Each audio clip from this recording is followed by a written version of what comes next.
자, 기도 제목 한번 따라 하시겠습니다. 새해에는 예수 중심의 신앙으로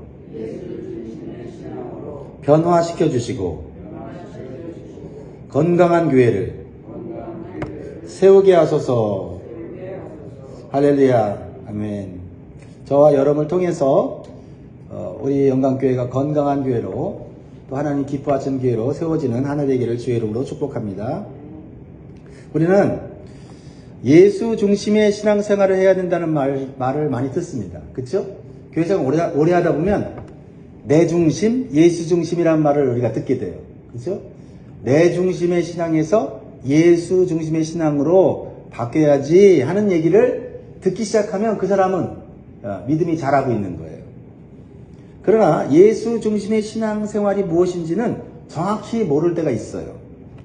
오늘 본 말씀은 예수 그리스도 중심의 신앙생활이 무엇인지를 사도 바울을 통해서 잘 보여주고 있습니다. 첫 번째로 예수 그리스도 중심의 신앙생활하는 성도는 나에게 불리한 상황을 오히려 하나님의 일에 유리하게 사용하는 것을 보게 돼요. 나에게 불리한 것을 하나님을 위해서는 유리하게 사용한다. 듣기만 해도 참 성숙한 모습이죠. 그래서 12절은 이렇게 시작하죠. 형제들아 내가 당한 일이라고 시작합니다. 사도 바울이 당한 게 있다는 거예요. 신앙생활 하다 보면 당하는 일이 있어요. 억울한 일이 있어요. 고통스러운 일이 있어요. 복음을 전하다 보면 당하는 일이 있어요. 고통스러운 일이 있어요. 힘든 일이 있단 말이에요. 근데 내가 당한 일을 가지고 어떻게 했느냐는 거죠. 사도 바울은 내가 당한 일이라고 하는 것은 그리스도의 복음 때문에 로마 감옥에 갇힌 거예요. 그렇지만 그 일로 사도 바울은 아이고 내 인생 끝났구나. 내가 어쩌다 감옥까지 오게 됐나? 내 사역도 끝났고 내 미래도 이제 없다라고 절망하지 않았다는 거예요. 오히려 어떻게 말하고 있습니까? 12절을 전체를 읽어보면 형제들아 나의 당한 일이 도리어, 이 도리어라는 단어를 여러분 신앙생활에 집어넣어야 돼요. 도리어 복음의 진전이 된 줄을 너희가 알기를 원한다. 내가 당했어요. 근데 도리어 그게 하나님의 영광을 위해 사용되었다. 이렇게 말한다면 얼마나 참 아름다운 모습입니까? 사도 바울이 감옥 밖에서 자유롭게 복음을 전했습니다. 그런데 감옥에 갇히니까 자유롭게 복음을 전할 수가 없는 거예요. 그것은 인간의 생각이었어요. 그런데 하나님을 바라보니까 감옥 안에서 오히려 복음의 전파가 더 많이 되고 있는 것을 경험하게 되었다라는 겁니다. 그래서 13절의 그 결과, 감옥에 있었던 결과를 이렇게 얘기해요. 이러므로 나의 매임이 그리스도 안에서 모든 시대안과 그 밖의 모든 사람에게 나타났으니. 감옥에 갇혔어요. 복음도 갇힌 것 같았어요. 내 사역도 맡긴 것 같았어요. 그런데 오히려 복음은 내인 것을 뚫고 나가 감옥 안에 있는 사람들, 감옥 밖에 있는 사람들이 예수 그리스도의 복음을 받아들이고 예수님을 영접하는 사람들이 많아지기 시작했다는 거죠. 무슨 말입니까? 사도 바울이 메인자가 되어 감옥에 갇혔는데 사도 바울을 통해서 예수 그리스도의 모습이 나타났다는 거예요. 고통스러운 감옥 생활을 성실하게 했는데 그것에서도 기도하고 찬송하고 말씀 보고 답답하지만은 하나님 바라보면서 감옥에서도 열심히 하나님을 예배했는데 그곳에 있는 간수들이 또 지켜보는 군인들이 사도 바울의 감옥 생활을 보고 예수님을 믿게 되었다라는 것입니다. 그래서 참 재미있는 상상을 하게 돼요. 여러분 로마 감옥에 제수들이 갇히면요, 이 간수들이 가까이 있어요. 심지어는 이 쇠사슬을 같이 매요. 여러분 로마 시대의 영화를 보면 이 제수와 군인이 같이 이렇게 쇠사슬로 꽁꽁 묶여져 있는 걸 보게 돼요. 특별히 좀 특별한 제수들은 그렇게 하거든요. 여러분 사도 바울과 군인이 같이 이렇게 쇠사슬 묶여 있어요. 누가 더 괴로울까요? 원래는 제수가 괴로운 거예요. 그런데 사도 바울과 묶여있는 군인이 사도 바울이 기도하고 찬송하고 그렇죠? 감사하고 하는 그 모습을 보면서 이 군인이 지키고 있으면서 얼마나 처음에 힘들겠어요. 영적으로 얼마나 공격을 받겠어요. 야 도대체 이 사람 뭐야? 감옥에서 다른 사람들은 원망하고 불평하고 막 이러는 데 사람 찬송 부르고 기도하고 막 성령이 충만해 있고 막 이게 도대체 뭐지? 그러면서 관심을 갖게 돼요. 그러니까 듣기 싫어도 자꾸 그리스도의 복음을 듣는 거예요. 그리고 복음을 듣고 이 사람이 변화돼요. 또 이 바울을 지키는 간수가 또 바뀌어. 그러니까 또 이 사람이 사도 바울에 의해서 물들어갖고 예수님을 믿기 시작하는 거예요. 그러니까 감옥 안에서 있는 군인들이 다 소문이 나는 거예요. 야, 바울과 함께 있으면 사람이 변화돼. 그래서 감옥 안에서 감옥 밖에 있는 많은 사람들에게도 복음이 전파되었다는 거예요. 여러분 한번 상상해 보세요. 여러분과 누가 어떤 사람을 묶어놨다고 생각해 보세요. 그 사람 예수 안 믿는 사람이에요. 그 사람 다른 종교를 믿는 사람이에요. 그러면 누가 이길 것 같아요? 여러분이 이길 것 같아요? 아니면 다른 종교 믿는 사람이 이길 것 같아요? 여러분이 이기는 줄 믿으시기 바라요. 우리는 진짜 예수의 생명을 가진 자이기 때문에 24시간 나랑 같이 있으면 그 사람이 예수의 사람으로 변화되는 줄 믿습니다. 그런 믿음의 확신이 있어야 돼요. 주님께서는 감옥 속에서 바울을 더 위대하게 사용하셨습니다. 감옥의 쇠사슬이 그의 육신을 맬 수는 있었지만 그의 복음을 향한 열정을 내지 못했다는 거예요. 그래서 감옥에 있지 않았다면 맺지 못할 열매가 있었어요. 어떤 열매죠? 빌립보서 4장 이제 끝장으로 가면 이런 말이 나와요. 4장 22절에 빌립보 교인들에게 마지막 인사를 하는 구절이 나오는데 특이한 사람들이 빌립보 교회 성도들에게 인사를 해요. 4장 22절에 보면 모든 성도들이 너희에게 문안하되 특히 가이사의 집 사람들 중 몇이니라. 가이사. 그냥 지나치기 쉬운 구절이지만 여기서 가이사라는 단어에 우리는 마음을 집중하게 돼요. 가이사는 시저, 황제의 집안 사람들이었다는 거죠. 여러분, 가이사 집 사람 중 몇이 문안을 했다는 거예요. 예수 이름으로 문안했다는 거예요. 이미 로마 황제의 가족 중에 예수 그리스도를 믿는 자들이 있었다라는 거예요. 이런 상황을 보면 사도 바울이 로마 감옥, 그것도 시대, 황제를 보위하는 시대 안의 감옥이었어요. 그러니까 황제의 친척들이나 황제와 가까운 사람들이 그곳에 왔다 갔다 하는 곳이었다는 거죠. 황제의 친척들이나 고위 관리들은 예수 믿는 사람들 아니에요. 예수 믿는 사람 핍박하던 사람들이에요. 근데 사도 바울의 모습을 보면서 저 사람 예수님 믿는 복음 전하다가 들어온 사람인데 저 사람이 한 사람 한 사람씩 변화시키고 있다는 소식을 안 듣겠어요? 관심을 갖는 거예요. 황제 몰래 만나는 거예요. 몰래 만나서 당신이 전하는 복음이 무엇이냐 하고 관심을 가질 때 그 복음을 받아들이고 비록 황제를 주님으로 모시고 살아왔던 인생이지만 마음속에 주님을 모시며 살아가고 있는 거예요. 그러면서 조용히 복음이 전파되고 로마가 결국은 그리스도의 복음으로 정복되는 역사가 일어났다 이 말입니다. 하나님께서는 감옥에서 꼼짝 못하는 사도 바울을 통하여 대제국 로마 제국을 변화시키는 복음의 초석으로 사도 바울을 사용하고 있다는 겁니다. 내가 묶여 있어도, 내가 방 안에 있어도, 내가 예수 믿는 사람으로, 예수의 생명으로, 성령의 충만함으로 갇혀 있으면 나를 찾아오는 사람이 나를 통하여 전염되는 거예요. 복음에 전염되는 거예요. 저는 코로나가 전염되는 거 보면서 그리스도의 복음도 이렇게 팍팍 전염되면 좋겠다는 그런 생각을 해봅니다. 우리가 예수 그리스도의 복음의 씨앗을 가지고 있다면 나와 24시간 하루만 같이 있어도 그 사람은 변화되는 줄 믿습니다. 성도의 올바른 시각은 참된 기쁨과 행복을 가져다 줘요. 올바른 시각이에요. 감옥에 있어도 올바른 시각을 가지니까 변화되는 거예요. 특별히 고난에 대한 올바른 시각은 우리의 삶에 유익을 주고 믿음의 성장과 열매를 맺게 합니다. 사람은 고난 중에 후퇴하는 사람이 있고요. 반대로 진보하는 사람이 있어요. 사도 바울은 고난을 진보의 기회로 삼았어요. 사도 바울이 갇혔다는 소식을 듣고 사도 바울을 힘껏 후원했던 빌립보 교인들이 얼마나 처음에 걱정했는지 몰라요. 그러나 사도 바울은 오히려 빌립보 성도들에게 놀랄만한 사실을 가르쳐 주잖아요. 이렇게 예수 믿는 사람들은요, 세상 사람들에게 또는 주변 이웃들에게 깜짝 놀랄만한 소식을 전해요. 아이고, 많이 어려운 일 당하셨다며요. 그런데요, 그 어려운 일이 변화되어 도리어 하나님의 영광이 드러난 일이 일어났습니다. 깜짝 놀라는 거예요. 걱정했던 사람이 오히려 깜짝 놀라는 거예요. 바울은 자신이 당한 고난이 자신의 삶을 막은 것이 아니라 오히려 복음 전파에 진전을 가져올 수 있었다는 시각을 가졌어요. 그렇습니다. 고난에 대한 시각이 달라지면 내가 당한 일이 도리어 새로운 길이 열리는 하나님의 축복이 되는 줄 믿습니다. 그러기 위해서는요, 때로 어려운 일을 당해도 내가 당한 일과 나를 분리해서 생각해야 돼요. 이게 참 중요한 것 같아요.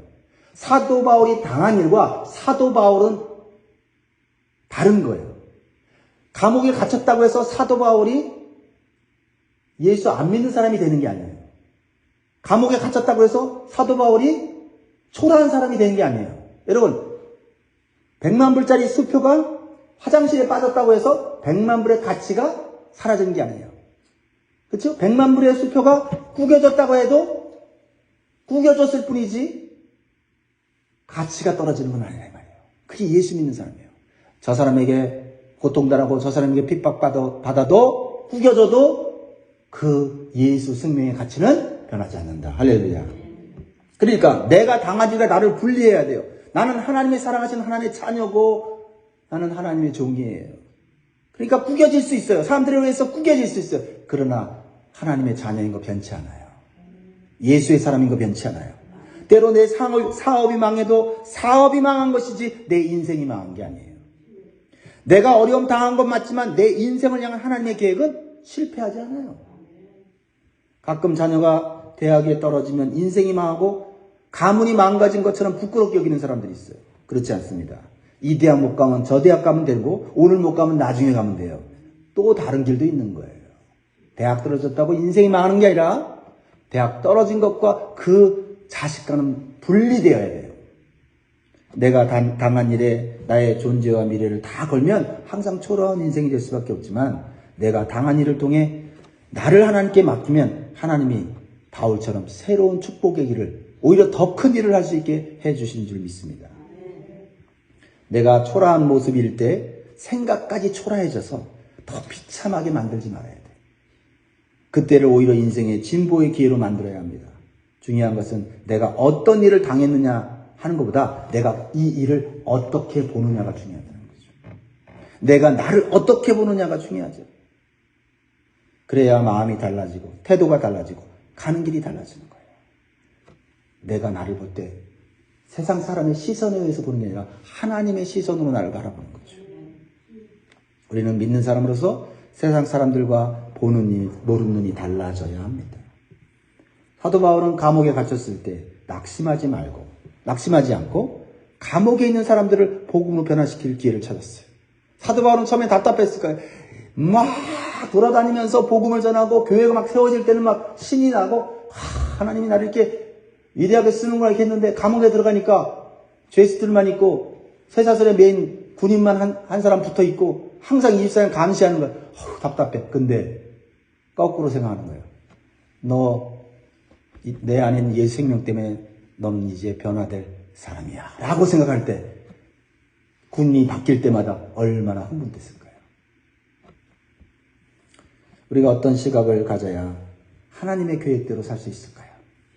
두 번째로 내 중심이 아니라 그리스도 중심의 시각을 가져야 돼요. 14절 보세요. 형제 중 다수가 나의 매임으로 말미암아 주 안에서 신뢰함으로 겁없이 하나님의 말씀을 더 담대히 전하게 되었느니라.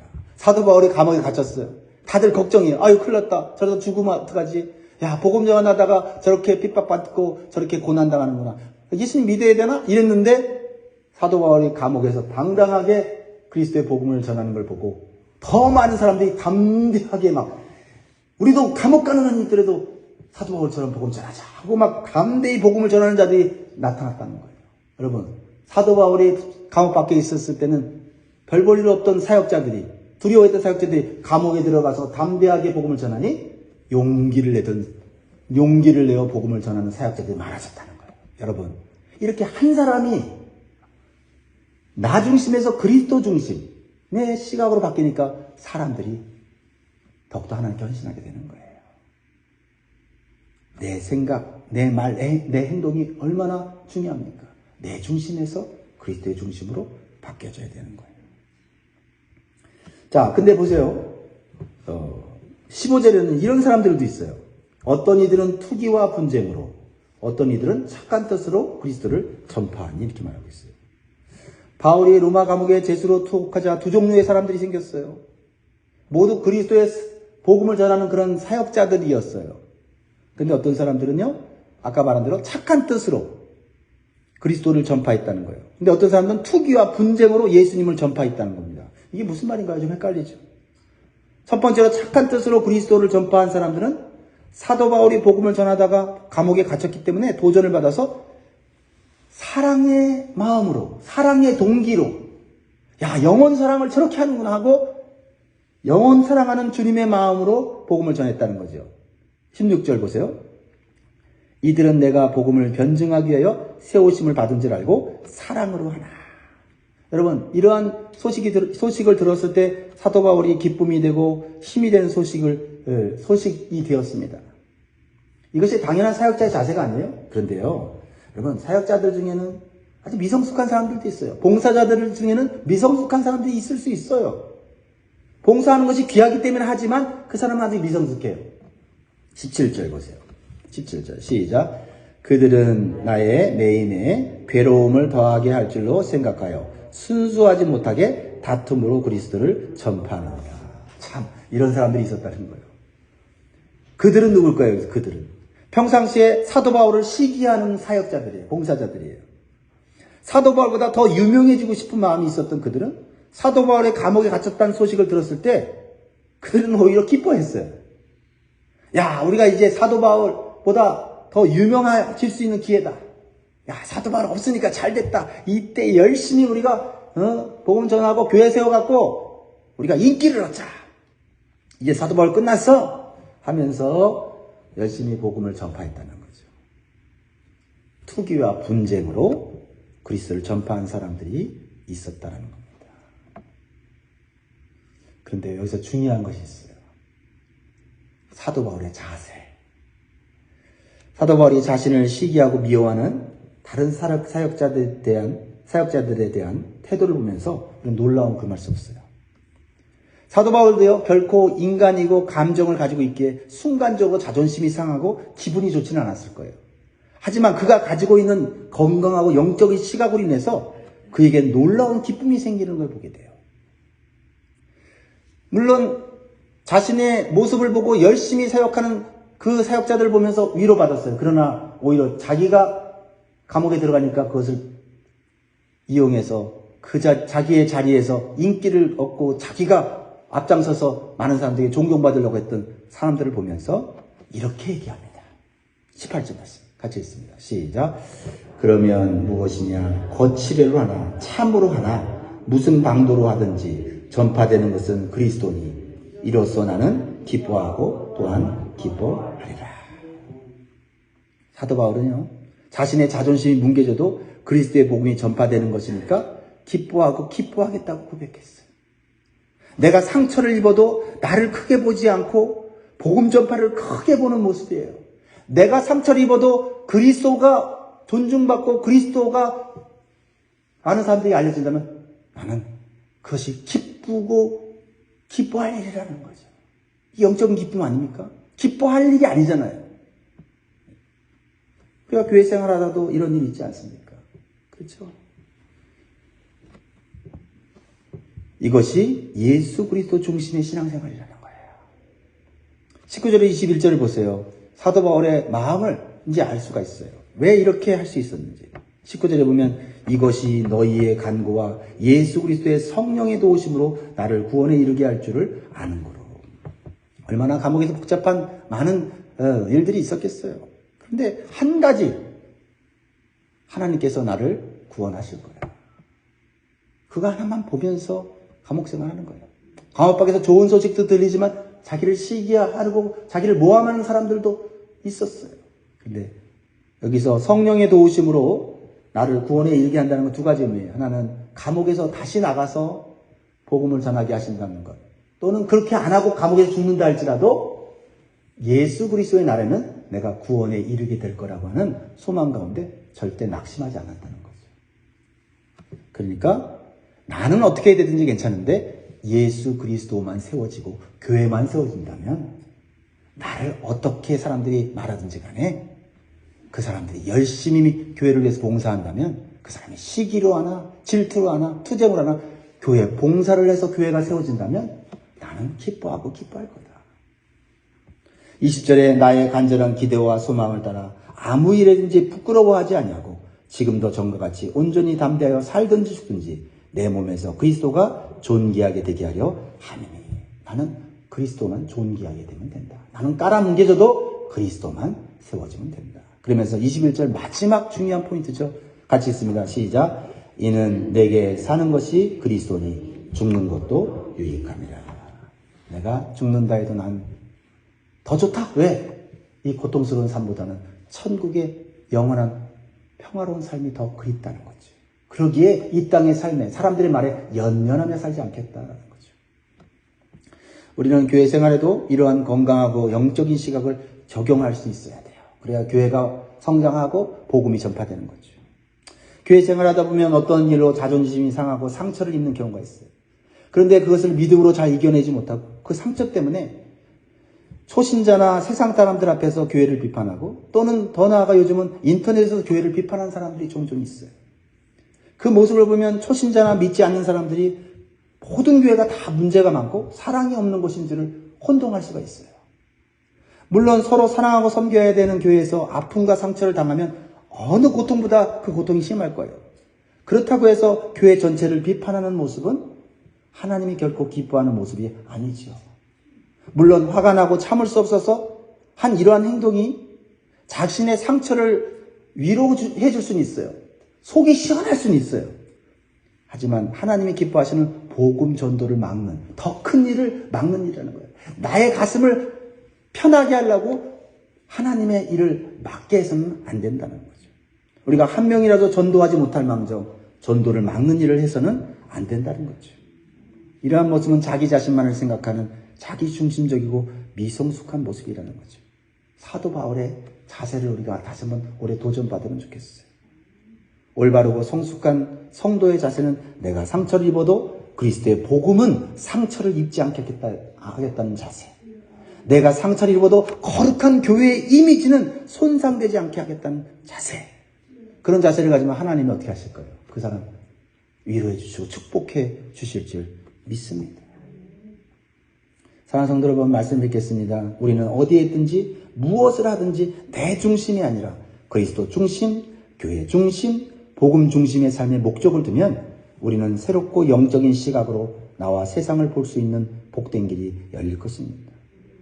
우리에게 때로 힘들고 어려운 일이 있어도 하나님의 사명에 대한 목적이 흔들리지만 않는다면 하나님께서 반드시 합력하여 선을 이루어 주시는 역사가 있게 될 것입니다.